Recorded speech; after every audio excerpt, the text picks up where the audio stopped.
groups its presentation of ideology in the culture industry. For the next 20 minutes, we're going to introduce to you the history of ideology in cultural studies. In many senses, our topic explores the very beginning of media studies. The papers we'll introduce to you are recognized as seminal works in the field. These papers and their authors follow a historical timeline from the late 19th century through the 20th and into the 21st. It's a story of big ideas. These authors aren't describing the academic minutiae of understood theories. They're creating whole fields of study from scratch. Perhaps there is no better place to begin than with a brief introduction of Karl Marx. For without a basic understanding of his work, it is impossible to understand the works that follow. For him, there were two classes in the world: the proletariat, or the working class, and the bourgeoisie, or the capitalists. The proletariat toiled for minimum wage, while the bourgeoisie reaped all the rewards. The capitalists controlled the state structures that enforced the system: government, police, army, and prisons. Marx theorized that revolution by the proletariat was not only justified, but inevitable. By the early 20th century, the proletariat revolution looked inevitable. Communist sympathies ran high throughout the European continent, and there was a revolution brewing in Russia. It was during this time that Antonio Gramsci, our first author, spent his formative years. Gramsci was a dedicated Marxist, and his theories were based heavily on Marx's concepts of the proletariat and the bourgeoisie. Gramsci understood, though, that humans cannot simply be broken into two categories. He realized that although there is a broad ruling class and a broad subaltern class, his term for the proletariat, each class had numerous subgroups. Within the subaltern class, with whom Gramsci was most concerned, the subgroups had their own history, identity, and objectives. Gramsci believed that in order to understand the subaltern's relationship with the ruling class, one must understand the historical context of each of the subgroups. At this point, Gramsci introduces us to a concept that will run deep through all our papers, that of hegemony. Gramsci's interest in hegemony stems from his desire to unite the factions of the subaltern class. Gramsci understood, where perhaps Marx did not, that the proletariat is a mixed bag of competing factions. In order to unite the factions, one would have to create a hegemony, to offer something to all, so that all would buy into the Marxist philosophy. Gramsci insisted that hegemony was not domination, it was consent. He contrasted the two by explaining that a social group can, and indeed must, already exercise leadership before winning governmental power. This indeed is one of the principal conditions for winning such power. Gramsci believed that good leadership could unite the subgroups of the subalterns. So you're wondering, what does all this have to do with ideology and cultural studies? And what Gramsci has done, and what makes his contribution so great, is to make concrete Marx's rather ethereal bourgeoisie. Gramsci has explained how a diverse ruling class represents itself as an ideology and uses the press and state institutions to maintain its hegemony over the subaltern class. By 1944, when our next paper was written, the Frankfurt Scholars had seen a Second World War, the Holocaust, the rise of consumer capitalism, and still no revolution in sight. Max Horkheimer and Theodor Adorno came to believe that the culture industry was the reason the revolution didn't happen.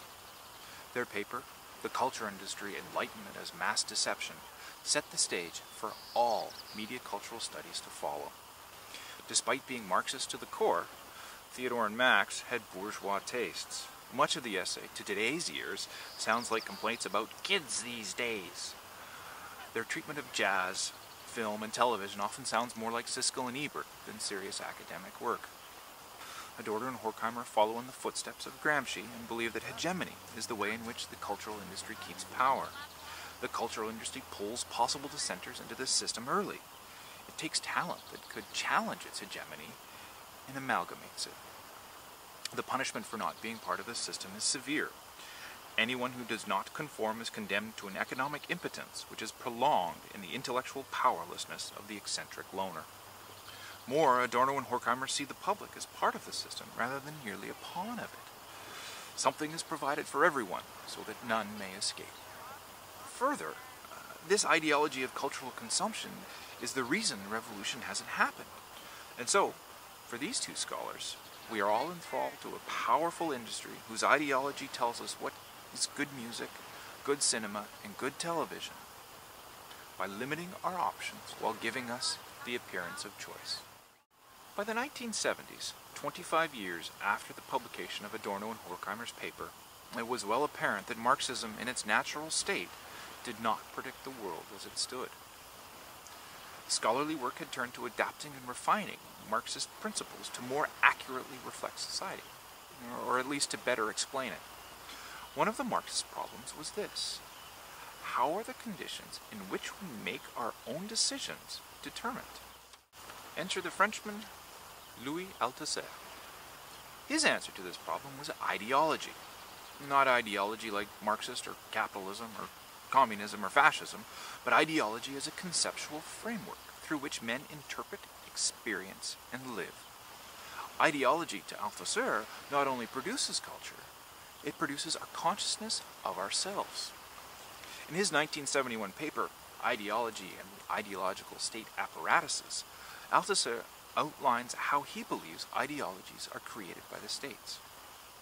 He builds on the Marxist notion of state apparatuses. Althusser contrasts these with his creation, ideological state apparatuses: schools, churches, family units, political parties, trade unions, to name just a few. Repressive state apparatuses function primarily by violence, whereas ideological state apparatuses function by ideology. For Althusser, there is only one repressive state apparatus, the totality of the government. But there are many ideological state apparatuses. This plurality of ideological state apparatuses, despite apparent differences or even competition, are unified by ideology, the ideology of the ruling class. At this point, Althusser begins to explain how his concept of ideology works. He states that ideology interpolates individuals as subjects. It works like this. An individual has a belief. The individual behaves in the way her beliefs lead her to, certain rituals or practices. An individual must act in accordance with the beliefs she holds. One cannot believe in peace and practice violence. In other words, practice determines belief. In short, Althusser believes that ideas derive from practices governed by rituals. So what does all this mean? Well, remember the Marxist problem about determining the conditions in which we make our decisions? The mechanism is ideology. We interpolate ourselves into ideology by the practices we adopt.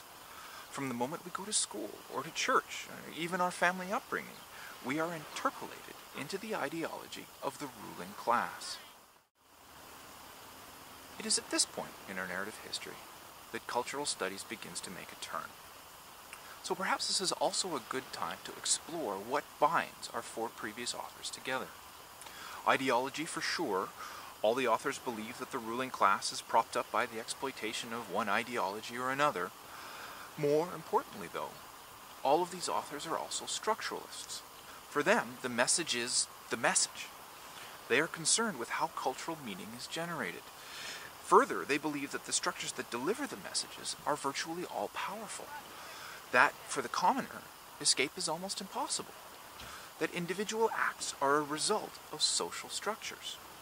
These social structures are created and reinforced by Gramsci's press, Adorno and Horkheimer's culture industry, Althusser's ideological state apparatuses. The terms change with each author, but the meaning is the same. We are controlled by our culture, which is structured by a hegemony of interests united by the common goal of maintaining the status quo. This is pretty bleak stuff.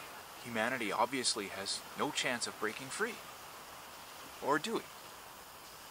Starting in the 1960s, and through the 70s and 80s, a turn happened in cultural studies. A turn to the concept that there is free will, that people can create meaning for themselves, and that the meaning that they create is not always what the message creators think it should be.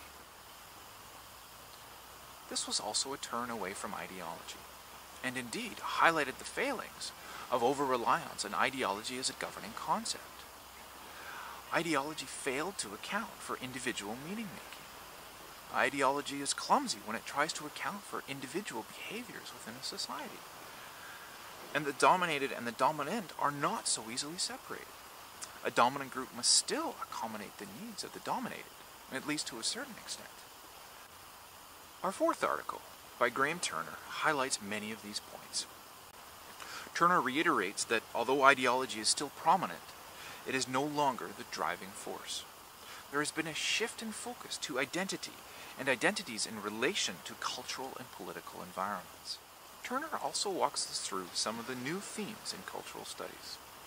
Foucault's influence regarding the discursive histories of systems of regulation, discipline, and behavior as it is internalized by the subject.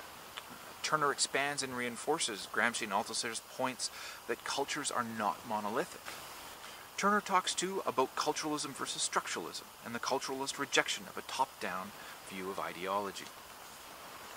Hegemony is still of interest for Turner, but it is not necessarily about class. Cultural influences are fluid and divided amongst many different interests. Our task was to use a media artifact to help demonstrate how ideological analysis could be used to explain how consent and the dominant order is maintained through entertainment media. And then to use that same artifact to do the exact opposite, to show how ideological analysis could be used to explain how power is continuously challenged and destabilized through entertainment media. In that spirit, we present to you a clip from The Truman Show. Increase the wind. Increase the wind! I am telling you for the last time. How close is he? Very close. Capsize him. Tip him over. Damn you, trick dog! You can't. His time's up to the boat. Shut up! He's gonna drown. He doesn't even care. Do it! Do it!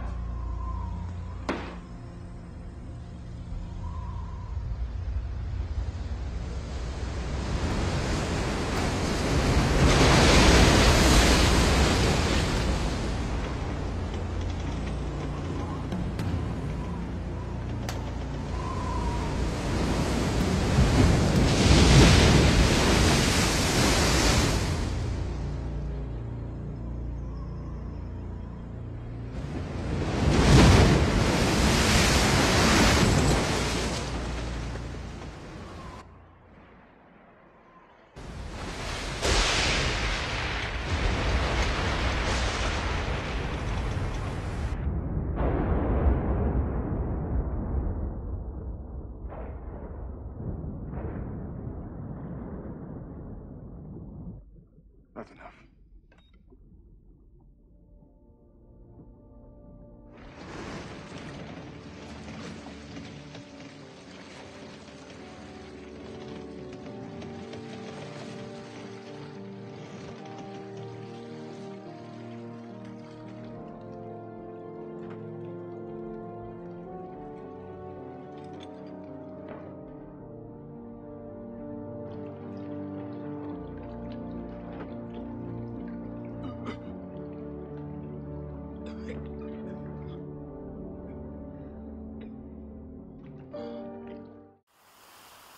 So what have we seen?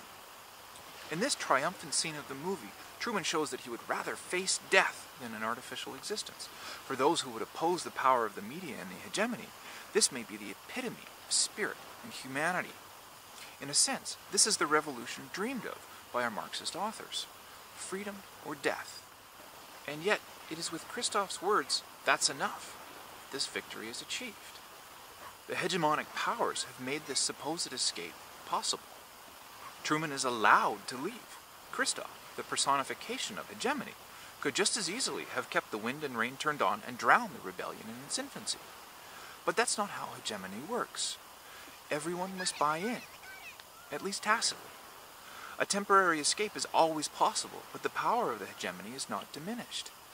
It is merely impotent for the short time it takes to construct another scenario.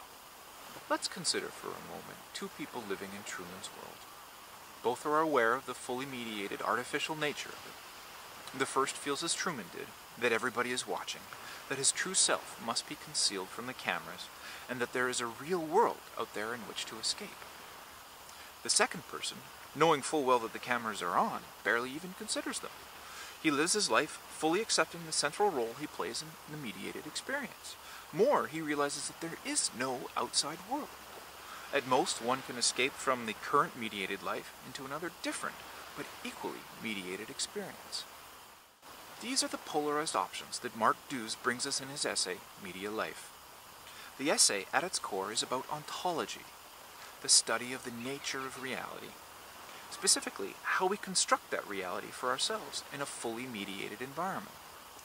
Notice here the complete break with our previous authors who believed that the content of media determined our reality for us.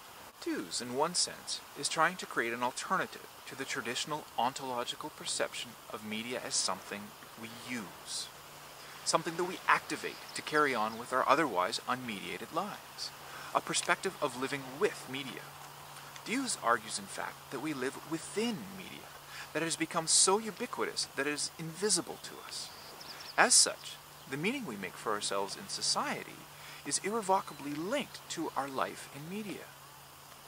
Importantly, Dewes doesn't see media as all-powerful or controlling in the way of the culture industry or ideological state apparatuses. Nor does Dewes believe in the traditional ontological view of media as negative, as something that is taking us away from our true selves.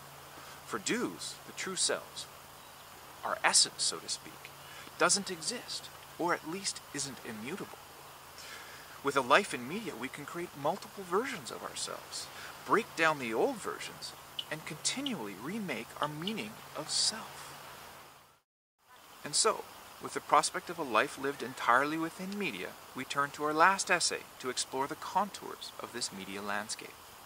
What drives change, who creates trends, and ultimately how the medium, if not the message, is controlled. Alan Adorno, the author of Media Economics, our next essay, reinforces the idea that media is created by businesses. Only by understanding individual media companies as business entities can one fully appreciate their conduct in society. In a media world dominated by global organizations with a plurality of media options, media economics seeks to understand the structure, conduct, and performance of media firms and industries, the interplay of economics, policy, and regulation, and audience behaviors and preferences. This is a massive topic. The best we can hope for here is to highlight some of the theories and methods of the burgeoning field, and draw together its relationship with some of our previous authors. Following the path laid out by business theories, Adorno breaks up media economics into two parts, micro and macroeconomics. Microeconomics is effective for studying media as it explores specific conditions within certain markets. There are three theories, according to the authors, which explore micromedia economics.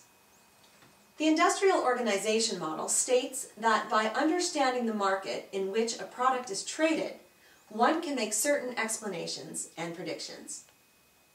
The theory of the firm is an expansion of the organization model, which studies specific types of markets, monopoly and free market. It's a simple model but has drawbacks because of that simplicity. The media landscape is rich with types of markets that overlap and defy easy explanation. Media concentration is the most familiar to us. It studies the effects of large business entities owning vast swaths of the media landscape. Macromedia economics has few set theories. It focuses on the national and international effects of policies and regulations on businesses and markets. So, if micro and macroeconomics are the broad strokes of media economics, what are the fine lines? How do we study media through this lens? Again, the tools of business are used. Trend studies, financial analysis, econometrics, and case studies. Our authors also offer us an overview of leading factors of change in the media world. Again, the same as for businesses of any type. New technology, globalization, markets and labor, regulations, and socio-cultural developments. Dry stuff. More Economics 101 than media studies. So what does media economics really offer us? Media economics, and this is huge, ties together every other paper we've presented to you. Media economics is Karl Marx on steroids. It itemizes Gramsci's ruling class hegemony It seeks to explain how Adorno and Horkheimer's culture industry perpetuates itself. It describes how the ideological state apparatuses continue to function amidst global change. It charts the topology of the media life. Media economics is the modern glue that binds together 100 years of cultural media studies. So that's our presentation today. I hope we've given you something to think about, and I hope you've enjoyed it. Thanks for watching.